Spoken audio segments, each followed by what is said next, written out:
Welcome to the very first episode of the Artist to Artist podcast. I don't have an intro. I have no fancy music. This is my first time doing anything like this, so I hope you'll bear with me just through the next few episodes until I figure all of this out. Before I started today, I just wanted to thank all of the artists that sent me ideas for what they wanted to hear on the podcast. I have an entire list of topics I'm going to be covering, but it did seem like a lot of you wanted to hear my story, so I figured this would be a perfect place to start for our first episode. My name is Angie. I'm a full-time freelance makeup and hair artist. I've been full-time for about 12 years. I'm also a makeup artist educator. I work out of Toronto in Canada, which of course makes me Canadian. And no, I have not worked with Drake or the Biebs because I actually don't do much work with celebrities. The work that I do is very reflective of the market that I work in. Toronto is a very commercial market, so I do a little bit of everything from beauty campaigns to actual commercials, e-commerce jobs, jewelry campaigns, special events, and of course I do bridal as well. I should also mention I'm not unionized and I'm not repped by an agency, so I'm completely freelance. I used to be repped by an agency when I started my career as a full-time artist, and I will talk about that just a little bit later on. I wanted to make sure I mention the type of work I do because I think it's important that if you're going to be taking advice or career guidance or learning techniques from a makeup artist educator, they kind of have to be doing the work you're currently doing or the work you want to do, or else I think you'll find for some things the information might not be useful to you. It may not apply. So I'm always trying to be as clear as possible about the type of work that I do. I always tell people I'm just a regular makeup artist. I do very average work. And when I say that, I just mean when you have a job as a freelance makeup artist in Toronto, what my career is like and the type of clients that I work on is very reflective of what most artists in this market are going to be doing. So that's why I always say I'm just a regular makeup artist. Now, fair warning, I started doing makeup on people when I was 16 and I'm 42 now, so we do have a lot of ground to cover today. I have my notes in front of me. I'm going to try to be as concise as I can. There has been a lot of twists and turns, a lot of ups and downs. So I'm just going to try to walk you through some of the more, important moments in my career or things that I think you'll be able to relate to. And then if you do have any follow-up questions, which I'm sure there are going to be some follow-up questions, especially with the agency stuff, I'll leave info in the show notes. Actually, you know what? Just send me a direct message on the Artist to Artist Instagram if you do have any follow-up questions, and we'll just see where those questions take us. All right, let's start at the beginning. My first job as a teenager was at a place called Shoppers Drug Mart. If you're Canadian, you know exactly what this is. If you're not Canadian, I would say it's kind of like combination of like a Walgreens and a Target. It's basically a drugstore that sells other stuff, and they have a beauty counter or a cosmetic counter as well. I guess you could say I'm actually a Nepo baby because my mom was the person who got me the job because she was a store manager at the time. And it was a job that I had in the summer that I was going to be turning 16. I was just doing cashier stuff, and that really didn't last long because I met the group of women who worked in the cosmetics department, and I thought they were just so fabulous. Makeup was on point, hair was done, fragrance was on, the acrylic square tip French manicure nails were on point. Remember, it was 1997. That's probably a good reference point so you can get the visual. In high school, I was someone that had very low self-confidence, low self-esteem. It's still something that I deal with. So of course, seeing these women looking amazing, selling makeup, it was something that I wanted to be around, so I asked if I could switch to the cosmetics department. I should mention I was a very creative and artistic kid, so naturally I was kind of drawn to makeup and makeup application, but really there was no formal training at all provided. I think it was a situation where I filled out a booklet and there was a test at the end of the booklet, and that's how I became a certified cosmetician. That's what I was called at the time. I didn't know anything about being a makeup artist other than what I saw on TV or what I would read about in magazines, but I was just very fearless at that time, jumping into the cosmetics department. I wanted to do makeup applications. I was just, I guess you could say, ignorance is bliss, right? That's the saying that comes to mind. So if someone wanted their makeup done at the counter, I would do it. If someone wanted to get their makeup touched up, I would jump at the chance to do it. Some of the other women that I was working with weren't too keen on doing the makeup application, so it quickly became something that I would just do when I worked my shifts there. It still to this day is one of my absolute favorite jobs. I kept that job for 11 or 12 years, I think. It was my high school job. I had it when I went to university, and I kept it even after I graduated university. I really enjoyed working in that environment. I pretty much grew up in that environment. I loved the brand trainings that we used to get. This is where I learned a lot about skincare, skin types. I got tons of product knowledge from my time there. And doing makeup at a retail level is just an amazing way to learn to be quick. You can learn about your products and your product knowledge.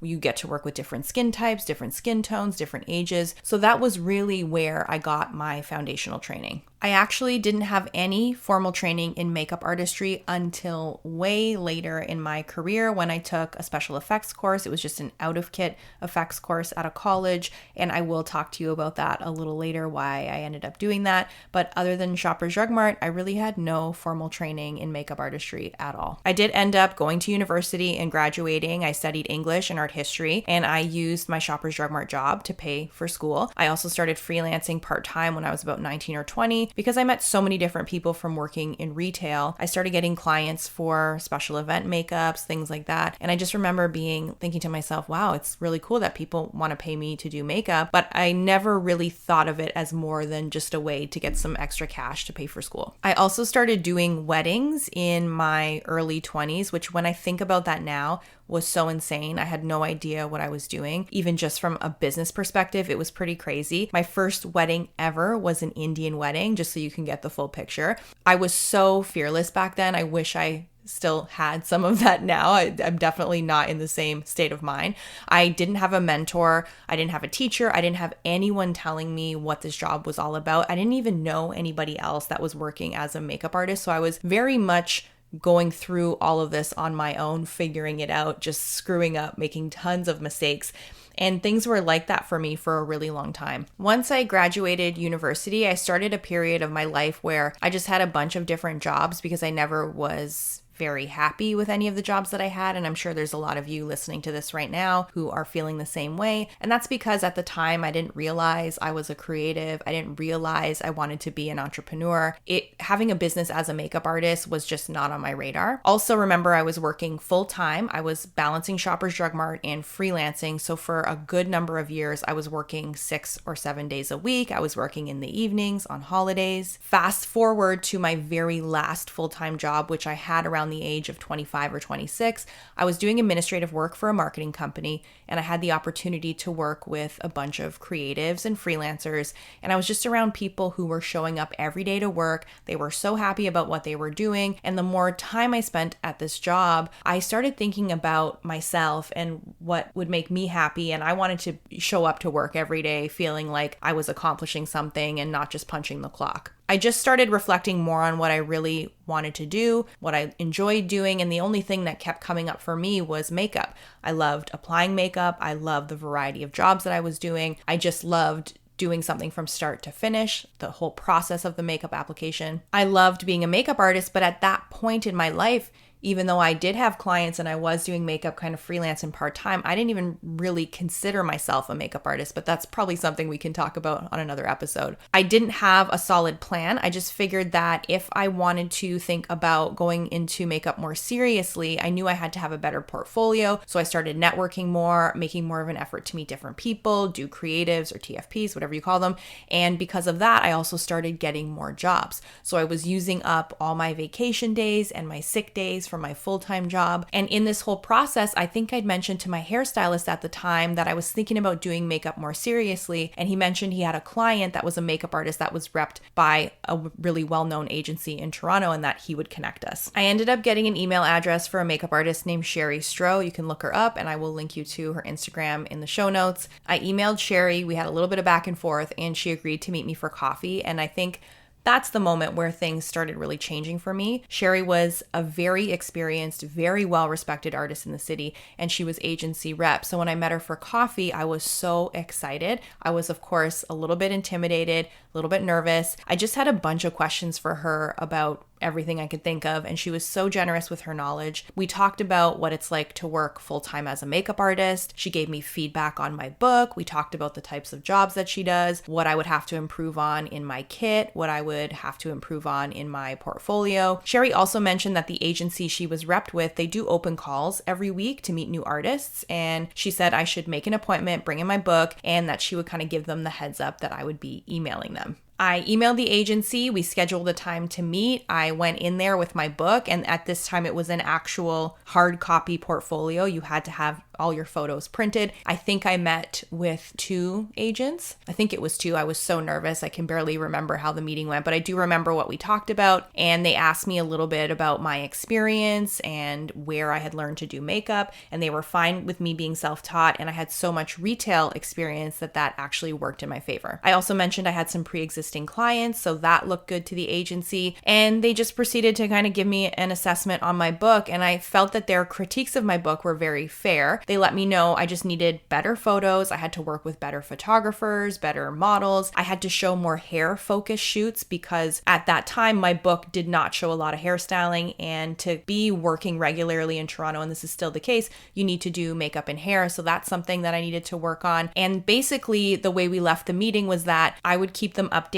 if I got any new work in my book, and we would just keep in touch. And that was that. Me meeting Sherry, going to that meeting with the agency was really the catalyst to me seriously pursuing a career in makeup artistry because I got a little taste of what it could be like. And when I got to the agency and I saw the kind of work they were doing and I saw work from other artists in the agency, it just got me really motivated to start taking things way more seriously than I was before. My next step, of course, because this was just the logical thing for me to do, was to shop around. And at that time, there were only 2 other agencies in the city who repped makeup artists. So I emailed both of them. One of the agencies never got back to me. I must have emailed them like 10 or 15 times. They never ever responded to me. The second agency I emailed agreed to meet for like a similar thing. It was an open call, and that meeting went so badly. The agent I met with looked at my book and told me essentially at that time I wouldn't be able to do anything more than maybe assist at a fashion show, which of course was devastating to me. The feedback, the way it was delivered, I think it's fair to say it was a little harsh, but looking back at it now, they really weren't wrong because all they had to judge me on were the photos from my book, and my book was not strong. It didn't show a variety of work. I hadn't worked with any up and coming photographers yet. I wasn't working with really great models. It didn't show that I could do anything with hair, and it didn't show who I was as an artist because I didn't know who I was as an artist at that time. It made me look very inexperienced the way my book was laid out, and that was the truth. I didn't have that kind of experience as a makeup artist. I had some previous experience, but it wasn't aligned with the experience an agency artist would need. Before I left that meeting, the agent I met with told me to go and look at the agency website, look at the type of work the artists who were represented by the agency, look at what they were doing, and use that as a guideline. And that was a huge learning experience for me. And if you're listening to this now and you want to be repped by an agency, go and look at the agency websites, look at the artists on their roster, and look at the caliber of work they're creating. And that really should be your baseline. That's kind of what you need to aim for and what you need to work towards. After those meetings, I just continued doing my thing. Of course, I still had my full-time job. I was actively pursuing anything I could that was makeup related because now I had a goal in front of me. I had something to work towards. But I have to be honest, at this point, I still don't think I understood what it meant to work as a full-time makeup artist, but that's also probably going to be a story for another podcast. A few weeks after I had the meeting with Sherry's agency, I got a call from that agency to assist another artist who was repped by the agency on a music video. Now, I should pause here because something you should know about me is that I have been obsessed with music videos since I was about 3 years old. I used to sit at home in front of the TV and actually make music video mixtapes, like actual tapes. So when I got a call to assist on a music video for a fairly well-known band in Toronto, I thought this was the moment for me. I thought this was going to change my life forever. It was one of the worst jobs I've ever had. Working on music videos, it was terrible. I think it's still terrible. I stopped doing them a long time ago. And I think I should have known. That was the first job that I learned that not everything is as it seems, which was a valuable lesson to learn. And I kept learning this lesson the more jobs I started getting. It was a horribly long, extremely low paying music video shoot, but it was my first time assisting another artist. It was my first time on a real music video set. And then over the next couple of weeks, I assisted this artist a few more times, and I assisted other artists from this agency. And I have to tell you, I was working with some of the best in Toronto. It was very intimidating, but probably one of the best learning experiences I've ever had. When you see a more experienced artist work, you see what they actually do in person. It's very eye-opening, and it showed me that I needed to put a lot more work in to get on their level, because my work, where it was, what I was doing, how I was doing makeup, it wasn't good enough and it didn't look good enough. Let me just catch you up to where we are in this story. At this point, I'm getting into my later 20s. I'm balancing a full-time job with my freelance clients. I think I ended up leaving Shoppers Drug Mart at some point during my later 20s. And now add in the odd job that I'm getting through the agency. And remember, the agency jobs happen during the week because this is when people shoot things. So now I'm having to balance all of this. And this went on for a fairly significant period of time. But the great thing is I was totally excited about it. I was willing to put in the work because I could see my path forming. There was a lot of work that I had to do ahead of me, but I continued to improve my book. I took a college course at night to learn more about hairstyling because I had absolutely no training in that. Well, I had no training in makeup, but more importantly, I had no training in hairstyling, and I needed to get better faster. So I went to a college course at night, learned the basics like roller sets and just basic hairstyling techniques. And then I also enrolled in that special effects course, which was an out of kit effects. And that just means really simple special effects that you can do with basic products in your kit, because on certain commercial jobs, there were things that you had to know about. And this is what Sherry gave me some advice on. So I took another evening course at a local college in that. It was a crazy time, but I was just so motivated, but everything was just becoming so clear in terms of what I needed to do and what I needed to work on to be able to do makeup more seriously. It got to the point where I started getting calls from the agency for jobs that I was just doing on my own. So no more assisting. Now, mind you, these jobs were very low paying, and these were jobs that a lot of the other artists, or all of the other artists in the agency, definitely didn't want to do, which is why they were coming to me. I took advantage of all these opportunities, and I am telling you, I did some very, very, very terrible jobs, but I did meet some clients that I actually still have today. And I will do a whole podcast on agency representation, maybe more than one actually, because there's a lot that goes on. There's a lot of ins and outs, and I'm just not going to touch on it today because I wanted to give you the bird's eye view of how my career started, but there is a lot that happened at that time for me. It got to the point where the agency was now calling me a couple of times per week, whether it was for jobs or for creative that they were looking for a makeup artist for. The other thing that happened was that it became very clear to me that if I wanted to improve my makeup applications and learn the business and really have a shot at building a career, I needed more time because I didn't have a mentor to help me. I didn't have teachers that I could go to. I didn't have close friends that could really help me out. I was starting to get to know more makeup artists, but I wasn't close enough to really talk to them about the business. I just knew I needed to be fully immersed in the industry. I needed to make myself available for more opportunities. And I knew that I had to make a choice. So there was one day where I just got home and I told my boyfriend, who's now my husband, that I wanted to quit my full-time job. We talked about it. He backed me 100%. The whole time I was working on all of these things, I was also saving money. So I knew I had some money saved for the first couple of months. In hindsight, that what I saved was not even close to being enough, but that's something we can also talk about in another episode. I wasn't in debt, so I had used my time balancing all of these things to get myself in the best position I could to be able to pursue makeup artistry more seriously. We had this discussion, and the next day I went in, I gave my 2 weeks notice. The day I quit my full-time job, I can still remember this day like it was yesterday. I finished my day. I think I had some cake. I had all of my stuff in a brown box. I went to my car and I just sat and cried in my car because never in my life had I taken a risk that big. And I think at that point, I didn't even fully understand how big a risk I was taking, but I had never put my needs first. I'd never thought about myself as a business owner. I don't even think I still thought of myself as a professional makeup artist. I had just never done anything on this scale for myself. So it was very emotional for me. And also I was now around the age of 30. So I felt it was now or never, but I also felt I had a lot of catching up to do just from my age and from my lack of experience and just being self-taught. So there was just a lot of work to be done. I can't remember how long it took me to get officially signed by the agency because they don't sign you right away. But let's say maybe a year after I quit my full-time job, I got signed as what's called an emerging artist. So you're just a younger, or not even younger, just not as developed as the artists on the full roster. And I wouldn't use this as a reference point. Some agencies take a couple years, others are a bit faster. And then, so a year after I quit my job, I got signed to their emerging artist list. And let's say another year and a half or so to move up to the same roster as all the other artists I had assisted earlier and had gotten to know. You know, it could have been a little bit longer than that. It's such a blur for me, but that was basically the trajectory. I ended up staying and working with the agency for, I think it was 4 or 5 years in total, including that time that I was just working with them when I wasn't officially signed. And then I left to go completely freelance after that. And that, of course, the reason why I did that is definitely a topic for another episode. I will say this, and I'm definitely not